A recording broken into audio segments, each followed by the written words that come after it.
بسم اللہ الرحمن الرحیم۔ السلام علیکم۔ نور اللہ آپ کی خدمت میں حاضر ہے۔ عمران خان صاحب کہہ رہے ہیں کہ میں بہت خطرناک ہوں، اور کور کمانڈرز کانفرنس ہو رہی ہے، اس میں کیا فیصلے ہوئے ہیں اور کیا نئی بات ہوئی ہے، اور وہ جو بہت خطرناک ہیں ان کے اسٹیبلشمنٹ کے ساتھ دوستی کون کرا رہا ہے، کس طرح سے ہو رہی ہے، اور وہ اپنے دور میں جب وہ وزیر اعظم تھے تو ان کی لا علمی کا کیا عالم ہے، یہ باتیں ہمیں شاید پتہ چل رہی ہیں۔ اور دوسری طرف عابد شیر علی خطرے کی گھنٹی بجا رہے ہیں، انہیں اپنا الیکشن ہارتا ہوا نظر آ رہا ہے۔ کس وجہ سے؟ وہ عمران خان سے ڈر رہے ہیں یا کس سے ڈر رہے ہیں؟ تو اور عمران خان صاحب کو بچانے کے لیے پی ٹی آئی نے جوابی کارروائیاں بھی شروع کر دی ہوئی ہیں، تو ان سب چیزوں پہ ہم بات کریں گے۔ سب سے پہلے عمران خان صاحب کی آج پیشی ہوئی ہے دہشت گردی کی عدالت میں، اور انہیں ریلیف مل گیا، یعنی انہیں ضمانت مل گئی ہے، جو عمومی طور پہ خیال کیا جا رہا تھا کہ یہ بہت خوفناک مقدمہ ہے، اس میں شاید نہیں ہو سکے گی، پتہ نہیں کیا ہو جائے گا، اور وہ پکڑے جائیں گے، گرفتار ہو جائیں گے، کیس شروع ہو جائے گا۔ کچھ بھی نہیں ہوا، آرام سے گئے ہیں، ضمانت ہو گئی ہے۔ نہ صرف دہشت گردی کے مقدمے میں ان کی ضمانت ہو گئی ہے، آج تو وہ پیش ہو گئے ہیں۔ عمران خان صاحب کا تو کمال یہ ہے کہ وہ پیش ہوئے بغیر بھی ان کو ضمانت مل جاتی ہے ایسے ہی مقدمے میں۔ خیر بہرحال آج دہشت گردی کے عدالت میں جب وہ پیش ہوئے تو ان کو 1 ستمبر تک کے لیے ضمانت مل گئی ہے، اور دوسری طرف دفعہ 144 کا کیس تھا، اس میں بھی ان کی ضمانت ہو گئی ہے۔ تو وہاں پر انہوں نے بات کی ہے میڈیا سے اور مختلف سوالات کے جواب دیے ہیں۔ ویسے تو بہت سے سوالات کے وہ جواب نہیں بھی دیتے جو ان کی عادت ہے، لیکن ان کا کہنا تھا کہ میں جو یہ سب کچھ کیا ہے، جنہوں نے جو لوگوں کو لے کر آئے ہیں ان کو بتانا چاہتا ہوں، ان سے پوچھنا چاہتا ہوں کہ یہ سب کچھ کیوں کیا۔ وہی پرانی باتیں کہ مجھے کیوں نکالا، اصل ان کا کویشچن یہ ہے کہ مجھے کیوں نکالا، اور ان کی درخواست ہوتی ہے کہ پلیز مجھے واپس لے آئیں، کسی طرح بھی واپس لے آئیں۔ تو ان ساری چیزوں کے ساتھ ساتھ وہ جو دھمکیاں دے رہے ہیں اس میں انہوں نے بتایا کہ پوری دنیا میں شور مچا ہوا ہے میری گرفتاری پہ، اور ساری دنیا پریشان ہے۔ تو عمران خان صاحب وہ ساری دنیا پریشان نہیں ہے، وہ صرف آپ کے وہ جو لابنگ فرم ہے اس کا کمال ہے، اس کی کارروائی ہے، پی آر فرم ہے، لابنگ فرم ہے، تو وہ پوری دنیا میں خبریں چھپوا رہی ہے مختلف میڈیا ہاؤسز میں، اور وہ پتہ چلنا شروع ہو گیا ہے۔ ایون جو ہیومن رائٹس فاؤنڈیشن جو ہے، جنہوں نے آپ کے حق میں ٹویٹ کیا عمران خان کے حق میں، اس کا جب سراغ لگایا گیا ہے تو وہ بیسیکلی اس کا تعلق انڈیا سے نکل آیا ہے۔ تو اب حیرت کی بات یہ ہے کہ بھارتی ویب سائٹس یا بھارتی سرزمین سے یا بھارتی کنیکشنز کے ساتھ چلنے والی ویب سائٹس اور ادارے اور میڈیا ہاؤسز وہ عمران خان صاحب کی حمایت کر رہے ہیں، یا پھر وہ اسرائیل کا چینل عمران خان صاحب کی حمایت کر رہے ہیں، اور اس پہ وہ فخر کر رہے ہیں۔ مطلب آپ یہ سوچیں کہ اسی طرح کا واقعہ، اسی طرح کی حمایت اگر نون لیگ یا پیپلز پارٹی کے کسی لیڈر کی ہوتی تو عمران خان صاحب نے اور پی ٹی آئی نے آسمان سر پہ اٹھا لینا تھا کہ پتہ نہیں کیا غداری ہو گئی ہے، اس ملک کو نقصان پہنچ گیا ہے، اسلام کو نقصان پہنچ گیا ہے، ہماری سلامتی خطرے میں پڑ گئی ہے، یہ ساری چیزیں ہو جانی تھیں۔ لیکن اب عمران خان صاحب اس کو بڑے فخر سے بتا رہے ہیں کہ میرے لیے ساری دنیا کھڑی ہوئی ہے۔ آپ کے لیے نہیں کھڑی ہوئی عمران خان صاحب، وہ اپنے ایجنڈے کے لیے کھڑے ہوئے ہیں، وہ پاکستان میں عدم استحکام کے لیے کھڑے ہوئے ہیں، وہ پاکستان میں بد امنی کے لیے کھڑے ہوئے ہیں۔ بیسیکلی یہی آپ کا ایجنڈا ہے نا، تو اس کو وہ سپورٹ کر رہے ہیں، اور آپ خوش ہو کے ہمیں بتا رہے ہیں کہ آپ کی حمایت ہو رہی ہے۔ تو شرم کی بات ہے، مطلب آپ کے خلاف جو کیسز ہیں، ممکن ہے اس میں کوئی لوپ ہول ہو، اس میں کوئی کمی ہو سکتی ہے، کوئی خرابی ہو سکتی ہے، آپ اپنے ملک میں فیس کریں اس کو۔ آپ اور آپ کی پوری ٹیم جا کے پوری دنیا میں شور مچا رہی ہے۔ آپ کے شیریں مزاری صاحب اور آپ کے باقی لوگ وہ تو صاف دھمکیاں دیتے ہیں ہمیں پاکستان کو کہ پھر وہ جی ایس پی پلس بھی تو ہے نا، یعنی وہ ہمارا ختم کروا دیں گے پاکستان کا۔ مطلب یہ کہ اپنے ملزموں اور اپنے مجرموں کو بچانے کے لیے پی ٹی آئی پاکستان کا ہر لیول پہ جا کے نقصان کرنے کو تیار ہے۔ پی ٹی آئی مین عمران خان صاحب، تو انہیں اس بات سے کوئی غرض نہیں ہے کہ پاکستان کا مفاد کس چیز میں ہے، بالکل کوئی پریشانی نہیں ہے، انہیں صرف یہ پریشانی ہے کہ مجھے نہ ہاتھ لگائے۔ اور اس کا آپ دیکھ لیں جب انہوں نے کیا، آج گجرات میں رانا ثناء اللہ صاحب کے خلاف بھی ایک پرچہ کٹ گیا، اور دہشت گردی کیا ہے جی، کہ انہوں نے ایک تقریر میں عدلیہ کے خلاف اور اس طرح کے وہ الزامات لگائے ہیں، اور کب کیا، یہ جنوری فیبری میں یا اپریل میں اس طرح سے ان کے کسی تقریر کا حوالہ دیا ہے، ٹی وی پروگرام کا حوالہ دیا ہے۔ تو یار کیا یہ ڈرامے بازی ہے، اور اصل اس کا وہ مونس الہی صاحب کے ٹویٹ سے پتہ چل جاتا ہے۔ مونس الہی صاحب نے کہا ہے کہ آپ ہمارے لیڈر کے خلاف کیس بنائیں گے تو ہم آپ کے لوگوں کو پکڑ لیں گے، بس سمپل سا ان کا مطلب یہ ہے اس ٹویٹ کا۔ تو یہ تو ان کا اب عالم ہے پی ٹی آئی کا کہ وہ اس لیول پہ لڑ رہے ہیں۔ اچھا، اور اصل مسائل ہمارے کیا ہیں؟ وہ ہمارے لوگوں کا مسئلہ ہے کہ یار 3 کروڑ سے زیادہ لوگ جو ہیں وہ بے گھر ہو گئے ہیں. اچھا کوئی 1000 کے قریب لوگ جو ہیں اپنی جانیں گنوا بیٹھے ہیں سیلاب میں. پورا ملک جو ہے آپ یوں کہہ لیں کہ وہ اس سے متاثر ہوا ہے. لوگ ڈوب رہے ہیں, ان کے گھر مکان بہہ گئے ہیں, ان کے جو ہیں جانور, ان کے مویشی بہہ گئے ہیں, ان کی فصلیں بہہ گئی ہیں. مطلب آپ سوچیں کہ لوگوں کی جانوں کا نقصان, ان کا گھر بار لٹ گیا ہے, بہہ گیا پانی میں, اور ان کی جو فصلیں کھڑی ہوئی تھیں وہ ساری تباہ ہو گئی ہیں. ایون سرکاری فصلیں جہاں جہاں سٹوریج تھی, ان علاقوں میں جو سٹوریج تھی وہ بھی ساری بہہ گئی ہے. اچھا اب اس کا جو لانگ رن میں ایفیکٹس آئیں گے وہ کتنے خوفناک ہیں کہ ایک تو 3 کروڑ لوگ تو ویسے ہی بے گھر ہو گئے نا, جو بیچارے جن کے گھر بار لٹ گئے ہیں. اب وہ بیٹھے ہوں گے اپنی امداد کے انتظار میں, اور دوبارہ سے ان کو ریسٹور کرنے میں چیزیں اور دوبارہ سے بنانے میں ایک لمبا ٹائم لگ جائے گا. اچھا ان کو مالی امداد کی ضرورت ہے, حکومت کو ظاہر ہے حکومت ان کو کچھ نہ کچھ کرنا چاہیے حکومت کو ان کے حوالے سے. دوسرا وہ جو ساری فصلیں تباہ ہو گئی ہیں تو وہ پورے ملک کے لیے غذائی بحران کا مسئلہ ہے.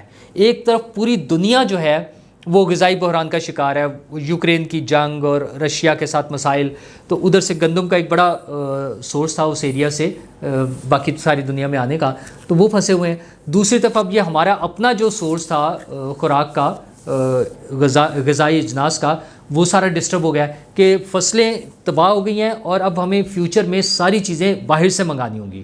تو ہمارے ملک میں جو ڈالر کا ریٹ, جو امپورٹ کے ایشوز, یہ ساری چیزوں کے ساتھ ہم ایک خوفناک صورتحال کی طرف جا رہے ہیں. لیکن ہمارے لیڈرز کو پریشانی کیا ہے کہ میں نے اس کے خلاف پرچہ بنانا ہے, وہ کہہ رہے ہیں میں نے اس کے خلاف پرچہ بنانا ہے. اچھا جو ضرورت ہے اس کی امدادی کاموں کی وہ کوئی نہیں ہو رہا. اب عمران خان صاحب فرما رہے ہیں کہ پنجاب اور کے پی حکومت کو وہ ہدایات دے رہے ہیں کہ وہ نکلیں جائیں اور لوگوں کا خیال کریں. اچھا اور وہ خود کہہ رہے ہیں کہ میں بھی دورے کروں گا. او بھائی جان آپ جب کیا دورے کریں گے؟ آپ جب آپ خود وزیر اعظم تھے تو لوگ لاشیں سڑکوں پہ رکھ کے اپنی اور احتجاج کر رہے ہوتے تھے, اور عمران خان صاحب وہاں نہیں جاتے تھے کہ میں بلیک میل نہیں ہونا چاہتا. اچھا اس وقت جب ان کے پاس اختیار تھا, جب ان کے پاس طاقت تھی, جب ان کے پاس سورسز اور ریسورسز تھے, جب وہ لوگوں کی مدد کر سکتے تھے حکومت کے طور پہ نا, حکومت کے سربراہ تھے, تو آج جب وہ خود چھپتے پھر رہے ہیں, جب ان کی ضمانت نہیں ہوتی تو وہ پتہ چلتا ہے موٹر سائیکل پہ بھاگ گئے, عقبی دروازے سے آ کے بھاگ گئے ہیں, عجیب و غریب سے مسائل کا شکار ہوتے ہیں نا. اور جو ہی ضمانت مل جاتی ہے تو بڑکیں لگانے لگ جاتے ہیں کہ جس نے پکڑنا ہے مجھے آ کے گرفتار کر لو. کیا مذاق ہے یار یہ. اچھا اور اب ان حالات میں جب ان کی 31 کو ادھر ہے توہین عدالت میں پیشی ہے, اور 1 کو یہ دہشت گردی کے کیس میں پیشی ہوگی, ان کی ضمانتیں ختم ہو جائیں گی, تو پھر کیا کریں گے؟ وہ اپنے یہ کیسز نمٹائیں گے. سارا دن ان کے وہ بابر اعوان صاحب اور جو دیگر وکلا ہیں ان کے ساتھ معاملات چل رہے ہوتے ہیں کہ کیا کرنا ہے, عدالت میں جانا ہے یا نہیں جانا, ضمانت کیسے لینی ہے, کیسے بھاگنا ہے, کہاں سے پولیس سے بچنا ہے, ان چکروں میں پڑے ہوتے ہیں. تو اب وہ کہہ رہے ہیں کہ میں جا کے لوگوں کی مدد کروں گا. پتہ نہیں کس طرح سے لوگوں کی مدد کریں گے. حکومت بھی ساری حکومتیں, سندھ حکومت بھی وہ بظاہر تو اب نظر آ رہا ہے سڑکوں پر ہیں, لیکن یار لوگوں کا جو نقصان ہو گیا اس کا کیا بنے گا. بلوچستان حکومت تو پتہ نہیں ہوتی ہی نہیں ہے بیچاری, وہاں تو نام کو حکومت ہوتی ہے. وہ سنا ہے رہتے بھی وہ لوگ اکثر ادھر اسلام آباد میں ہی ہیں, بلوچستان میں تو بیچارے ہوتے بھی نہیں ہیں. اور پنجاب گورنمنٹ کا تو ہم نے حال دیکھ لیا کہ ابھی تک جب 2-3 ہفتے گزر چکے ہیں اس سیلاب کی تباہ کاریوں کو, تو یہ جو تونسا تھا اور ڈی جی خان اور وہ سارے علاقے جو ہیں جنوبی پنجاب جس کو ہم کہتے ہیں, جہاں سے عثمان بزدار صاحب موجود تھے, وسیم اکرم پلس صاحب, ڈوبا پڑا ہے. کسی کو فکر ہی کوئی نہیں ہے. مطلب لوگ مر رہے ہیں, لوگ بے گھر ہو گئے ہیں, حکومتیں سو رہی ہیں, جیسی اپوزیشن ویسی حکومتیں. تو اسی دوران میں آج 250ویں کور کمانڈرز کانفرنس ہوئی ہے. اچھا آرمی چیف کل ہی واپس آئے ہیں, قطر سے واپس آئے ہیں, تو آتے ہی انہوں نے یہ کانفرنس رکھ لی ہے. وہ تو ویسے تو انہیں ایوارڈز بھی کافی مل رہے ہیں. اب قطر گئے تھے تو حکومت نے جو کچھ ایگریمنٹس کیے ہیں, پتہ چلا کوئی $3 ارب کی سرمایہ کاری ہوگی, کچھ ہمیں LNG مل جائے گی, یہ ساری چیزیں ہو رہی ہیں. تو آرمی چیف بھی وہاں پر موجود تھے. ہماری تو بہت ساری چیزوں کے لیے انہی نے کام کرنا ہوتا ہے. فائنینشیل ایشوز کے لیے بھی وہی, اگر وہ IMF کے لیے ریکویسٹ کر رہے ہوتے ہیں تو باقی چیزوں کے لیے بھی وہ انوالو ہوتے ہیں. اچھا اس کانفرنس کی جو فوٹیج چلی ہے دنیا پہ, اول تو جب ایسی کوئی فوٹیج آتی ہے, جب پرانی فوٹیج چلتی ہے تو اس کی فائل فوٹیج لکھ دیتے ہیں, لیکن اس پہ فائل فوٹیج بھی نہیں لکھا ہوا تھا, تو وہ اس کا مطلب ہے پرابلی شاید آج کی ہو. اچھا اس فوٹیج میں جنرل فیض حمید صاحب نظر نہیں آئے ہیں. اچھا ممکن ہے وہاں اس فوٹیج میں نہ آئے ہوں, لیکن سوشل میڈیا پہ ایک کیمپین شروع ہو جاتی ہے کہ دیکھیں جی کوئی تبدیلی ہو گئی ہے, کوئی چینج آ رہی ہے, فیض حمید صاحب اس میں میٹنگ میں موجود نہیں ہے. مطلب مجھے سمجھ نہیں آتی کہ ایک طرف جب ایک پراپر اب کیمپین چل رہی ہے. کیمپین کا مطلب یہ ہے کہ ان لوگوں کو ٹریک ڈاؤن کر کے ان کے خلاف کارروائی کی جا رہی ہے جو فوج کے بارے میں نیگیٹو کیمپین چلا رہے تھے. اچھا ان سب کے خلاف کارروائی شروع ہوئی ہے. آج بھی ایک واقعہ ہوا ہے, کراچی کے کوئی ڈاکٹر صاحب تھے, انہیں بھی شوق چڑھا ہوا تھا جھوٹی خبریں پھیلانے کا, تو ان کی گرفتاری عمل میں آئی ہے. اسی طرح اب آج اس ایشو پر ایک دھڑا دھڑ سوشل میڈیا پہ کیمپین چلنی شروع ہو گئی ہے کہ جی وہ موجود نہیں ہے. اس کے لیے تھوڑا سا اور لوگوں کو اس وجہ سے شے ملی کہ ISPR کا جو آفیشیل ٹویٹر اکاؤنٹ ہے اس پہ آج کی کوئی ویڈیو موجود نہیں تھی. وہ اس پہ بلکہ لاسٹ جو ہے وہ شاید 17 اگست کی ٹویٹ موجود ہے. اور اسی طرح ویب سائٹ پہ بھی 20 اگست کی آخری وہ پوسٹ ہے جس میں سیلاب کے حوالے سے جو امدادی کاروائیاں ہو رہی ہیں وہ ہو رہی ہیں. تو وہ لوگوں کے شکوک و شبہات, اس قسم کے لوگ جنہوں نے پروپیگنڈا کرنا ہوتا ہے, جنہوں نے کوئی کیمپین چلانی ہوتی ہے, ان کو وہ ملتے ہیں. تو اس حوالے سے انہوں نے کرنا شروع کر دیا. اچھا یہ تو فائنلی تو تبھی پتہ چلے گا جب ISPR کی طرف سے کوئی اس کے بارے میں واضح اعلان آ جائے گا کہ کیا ہوا ہے وہاں پر.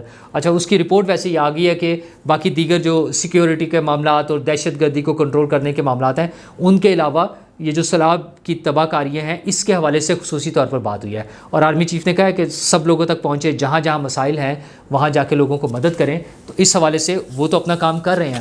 تو حکومت کا مسئلہ ہے کہ حکومتوں نے اصل کام تو سول گورنمنٹ نے کرنا نا, تو وہ کہاں تک کرتے ہیں, اور لیکن وہ اپنے مسائل کا شکار ہے حکومت. آپ یہ دیکھیں کہ ضمنی الیکشن آ رہا ہے جس میں 9 سیٹوں پہ عمران خان صاحب الیکشن لڑ رہے ہیں اور حکومت کے لوگ پریشان ہیں اس میں. آج فیصل آباد سے جو کینڈیڈیٹ ہیں عابد شیر علی صاحب, انہوں نے تو خطرے کی گھنٹی بجا دی. انہوں نے کہا لو جی ہم تو مارے گئے. ان کا خیال یہ ہے کہ انہیں عمران خان سے ان کا مقابلہ نہیں ہو رہا بلکہ ان کا مقابلہ ہو رہا ہے بجلی کے بلوں سے. اچھا اب یہ ایک ریالٹی ہے, مطلب ہم اس کو سیاسی جو بیان مرضی کہیں, وہ تو کہہ رہے ہیں کہ میں خود احتجاج کرنے نکل جاؤں گا اپنی حکومت کے خلاف, ہم حلقے میں لوگوں کو فیس نہیں کر سکتے. بالکل ٹھیک کہہ رہے ہیں وہ, بھئی کیسے فیس کریں؟ 100 یونٹ کے جو بل ہیں وہ 20-25 ہزار پہ 30 ہزار پہ اتنا بل آ رہا ہے. اچھا جن کے گھر میں 1 یا 2 AC چل رہے ہیں وہ بل 40-50 ہزار سے بھی اوپر کراس کر گئے ہیں. مطلب کیسے لوگ بل پے کر سکتے ہیں؟ ہم روزانہ اپنے اکاؤنٹ میں اس میں آپ سے جب میں بات کرتا ہوں روزانہ آپ سے یہ چیز ڈسکس کرتا ہوں کہ بجلی کے بل جو ہیں ہمارے سے پہنچ سے باہر ہوتے جا رہے ہیں. لوگ بیچارے ان کی ٹوٹل جو منتھلی انکم ہے اس سے زیادہ کا ان کو بل آ جاتا ہے. مطلب وہ کیسے گزارا کر سکتے ہیں؟ اور حکومت تو سوئی ہوئی ہے نا, شاید انہیں پتہ ہی نہیں ہے کہ کیا ہو رہا ہے. یہ ٹیکس اور وہ ٹیکس اور فیول ایڈجسٹمنٹ اور پتہ نہیں کیا فول ایڈجسٹمنٹ بنایا ہوا ہے, ہمیں کیا بیوقوف بنا رہے ہیں لوگوں کو یار. اب وہ یہ کہہ رہے ہیں کہ جو 200 یونٹ تک کا بل ہے اس پر فیول ایڈجسٹمنٹ ختم کر دیں گے. اچھا یار 200 یونٹ والا پھر وہ AC کے بغیر والا ہے, تو کیا AC والا جو ہے بیچارہ اس کا کوئی جرم ہے کہ اس کو کوئی زیادہ سزا دینی ہے؟ بہت ضروری ہے. مطلب حکومت کا کام. اچھا جب پنجاب حکومت بنی تھی اپنی تو وزیر اعظم صاحب کے صاحبزادے حمزہ شہباز نے ایک اعلان کیا تھا کہ 100 یونٹ تک والوں کو بجلی مفت دے دیں گے. یار آپ کوئی ریلیف ہی دے دیں, کم از کم 100 وہ تو مفت دے رہے تھے نا, تو آپ جب کم از کم کوئی وہ کرنے لگے ہیں ایکسٹرا جو فضول چارجز آپ نے لگائے ہوئے تھے, وہ فیول چارجز نہیں, وہ فضول چارجز ہیں, وہ جو آپ نے لگائے ہوئے تھے انہی کو کم کر دیں, وہ زیادہ تعداد میں کر دیں. اچھا آپ مفت بجلی بھی دے سکتے ہیں. حمزہ شہباز صاحب تو وزیر اعلیٰ پنجاب تھے, تو اس لیے وہ صرف پنجاب کی حد تک اپنا کوئی ڈیسیژن کر سکتے تھے. اس میں ظاہر انہوں نے پنجاب کے بجٹ سے پیسے دینے تھے, تو آپ کیوں نہیں کر سکتے؟ وزیر اعظم صاحب کیوں نہیں کر سکتے ہیں؟ وہ پورے ملک کے وزیر اعظم ہیں. وہ تو اکیلے پنجاب میں اگر ان کی حکومت نہیں ہے یا KP میں, مطلب ٹھیک ہے ان کی کسی صوبے میں حکومت نہیں ہے, لیکن وہ پورے ملک کے وزیر اعظم ہیں. اچھا وہ ایک پولیٹیکل پارٹی کے صدر بھی ہیں جس نے الیکشن لڑنا ہے. تو یار اور آپ نہ سوچیں, چلیں عوام کا نہ سوچیں یار, آپ اپنی پارٹی کا پولیٹیکل فائدہ ہی سوچ لیں, اسی میں پبلک کا بھلا ہو جائے گا. تو آپ وہ بھی نہیں سوچنے کو تیار ہے کہ آپ نے کیا کرنا ہے. لوگوں کو ریلیف دیں جناب. یہ بجلی کے بل اور یہ پیٹرول کی بڑھتی ہوئی قیمتیں, یہ وہ ہتھوڑا ہے جو آپ کے سر پر گرے گا الیکشن میں, ضمنی الیکشن میں. اور حکومت کی طرف سے جو خبریں آ رہی ہیں کہ یکم کو جب پرائس بڑھے گی تو 20 روپے فی لیٹر تک بڑھنے کی باتیں ہو رہی ہیں, تو لوگ کیا کریں گے؟ پھر وزیر اعظم صاحب یہ سمجھتے ہیں یا نون لیگ یہ سمجھتے ہیں کہ لوگ ان کو ووٹ دیں گے. اچھا مریم بی بی بھی تھوڑا بہت احتجاج انہوں نے ایک مرتبہ کیا جب بجلی کے اس میں پیٹرول کی قیمتیں بڑھی. پھر انہوں نے راجن پور کے حوالے سے ایک ٹویٹ کیا سیلاب کے متاثرین کے حوالے سے کہ میں خود وہاں نکل رہی ہوں, ان کی مدد کے لیے جاؤں گی. محترمہ ایک اچھا جیسچر ہے, ٹھیک ہے آپ جائیں, ضرور جائیں, آپ ایک پولیٹیکل لیڈر ہیں, لیکن اپنی حکومت کو ہلائیں, اپنی حکومت کو جھنجھوڑیں, انہیں کہیں کہ وہ کام کریے, اصل میں کام حکومت کا ہے. اور اسی طرح آج عمران خان صاحب چل پڑے ہیں, تو اپنی حکومتوں کو کہیں پیسے دیں یار. اگر آپ ہیلتھ کارڈ کے لیے جو کوئی 400-500 ارب روپیہ پنجاب گورنمنٹ سے نکال سکتے تھے 1 سال کے لیے, تو یار اب بھی 3 کروڑ لوگ ملک میں ہوئے ہیں بے گھر, اس میں پنجاب کے بھی لوگ ہوں گے نا, پنجاب اور کے پی چلے ملا لیں, 2 صوبے جو ہیں وہ عمران خان صاحب کی حکومت ہے نا, انہی کی پارٹی کی, تو ان کو کوئی ریلیف نہیں. حکومت سے پیسے لیں, یہ جو بڑی بڑی گاڑیاں خریدنی ہوتی ہیں اپنے منسٹرز کے لیے, یہ جو وزرائے اعلیٰ کے لیے جہاز اور ہیلی کاپٹر خریدنے ہوتے ہیں, ان کو ختم کریں اور لوگوں پر خرچ کریں. یہ اتنے بڑے بڑے وہ جو کانوائے بنائے ہوتے ہیں 100 گاڑیوں کے اور 4 ایمبولینس سے اور 6 فائر بریگیڈ ایک بندے کے لیے پھر رہی ہوتی ہیں, اس کو ختم کریں. یہ پیسے پبلک پہ خرچ کریں. جو بیچارے بھوکے مر رہے ہیں, انہیں ایک وقت کی روٹی نہیں مل رہی, وہ کھلے آسمان کے نیچے بیٹھے ہیں, نہ ان کے اوپر چھت ہے نہ نیچے ان کے زمین ہے, وہ کیا کریں گے وہ بیچارے؟ تو ان کے لیے کوئی کام کر کے دکھائیں. جہاں عمران خان صاحب یہ کلیم کر رہے ہیں, اور انہوں نے ایک آج اس میں جو میں نے پہلے بات کی اس میں انہوں نے کہا کہ میں بہت خطرناک ہوں. اچھا, وہ خطرناک تو ہیں, لیکن دوسری طرف انصار عباسی صاحب نے جو رپورٹ شائع کی ہے, آج ان کی وہ جنگ میں رپورٹ شائع ہوئی ہے, کہ وہ بتا رہے ہیں کہ عمران خان صاحب کو اسٹیبلشمنٹ کے ساتھ ذرا ان کا نا رویہ ٹھیک کرنے کی کوشش کی جا رہی ہے کہ وہ ٹھنڈے ہو جائے. اچھا, اس میں کوشش کون کر رہا ہے؟ ویسے تو کافی سارے لوگ ہیں جو بڑے نام میجر آ جاتے ہیں, اس میں فیصل واڈا صاحب اور پرویز خٹک صاحب اور پرویز الہی صاحب. اچھا, فیصل واڈا صاحب آپ یاد رکھیے گا, یہ وہی فیصل واڈا ہے جو ٹی وی انٹرویو میں ایسے بوٹ رکھ کے ساتھ اور انہوں نے پورا انٹرویو دیا تھا. اچھا, وہ آ کے یہ کہہ رہے ہیں سب کہ خان صاحب یہ آپ چھوڑ دیں ضد, اسٹیبلشمنٹ کے ساتھ بگاڑنے کی بجائے اپنے معاملات ٹھیک کریں. اس سے نہ صرف پارٹی کو نقصان ہوگا, ادارے کو بھی نقصان ہوگا, ملک کو بھی نقصان ہوگا. اور عمران خان صاحب کو یہ بھی سمجھایا جا رہا ہے کہ کچھ لوگ جو آپ کو اشتعال دلا رہے ہیں اور آپ سے غلط بیانات دلوا رہے ہیں اور جھگڑا کرا رہے ہیں, وہ اصل میں آستین کے سانپ ہے اور آپ کو فارغ کر کے پارٹی کی سربراہی اور وزارت عظمیٰ حاصل کرنا چاہ رہے ہیں. اچھا, اسی طرح کی باتیں جو ہیں وہ اس سے پہلے حامد میر صاحب نے بتائی ہیں. حامد میر صاحب کہہ رہے ہیں کہ عمران خان صاحب تو تیار ہیں ہر قسم کی چیزوں کو فیس کرنے کے لیے, اور ان کی ملاقات ہوئی ہے حامد میر صاحب کی, اس پہ کچھ لوگ تنقید بھی کر رہے ہیں, کچھ لوگ کہہ رہے ہیں کہ ٹھیک ہے, یہ ان کا پروفیشنل وہ تقاضا ہے ان کے پروفیشن کا کہ وہ سابق وزیر اعظم سے ملیں, ان کا انٹرویو کریں, ان سے گپ شپ کریں اور لوگوں تک خبر پہنچائیں.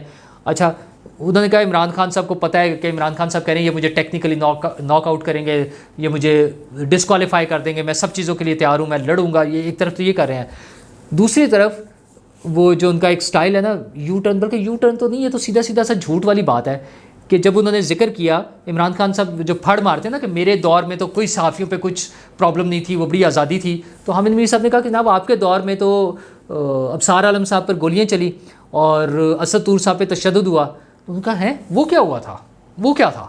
مطلب وزیر اعظم پاکستان ابصار عالم کو گولیاں مارے جانے کے یا گولیاں لگنے کے, ان پہ جو حملہ ہوا تھا جس نے بھی کیا تھا, اس سے بے خبر ہیں.